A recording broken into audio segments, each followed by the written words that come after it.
ડભોઈ નગર મહુડી ભાગોળ વિસ્તારમાં વર્ષોથી પીવાના પાણીની સમસ્યા હતી,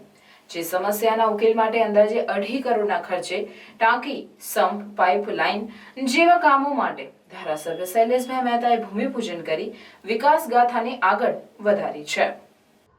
ડભોઈના મહુડી ભાગોળ વિસ્તાર ખાસ કરીને ભાગોળની બહાર વસવાટ કરતા લોકોને ઘણા સમયથી પાણીની સમસ્યા હતી, જેમાં સમયસર પાણી ન મળવું, લો પ્રેશરથી પાણી મળવું અને કેટલીકવાર પીવાના પાણીમાં ડ્રેનેજનું પાણી મિક્સ થઈ જવું જેવી અનેક સમસ્યાએ વિસ્તારના લોકોને સહન કરવી પડતી હતી। જે સમસ્યાના કાયમી નિરાકરણ માટેના કાર્યોનું ધારાસભ્ય શૈલેષભાઈ મહેતાના હસ્તે ભૂમિપૂજન કરવામાં આવ્યું હતું।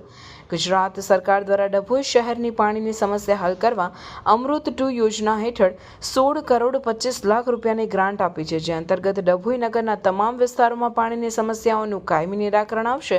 તેવો વિશ્વાસ ધારાસભ્ય શૈલેષભાઈ મહેતાએ વ્યક્ત કર્યો હતો।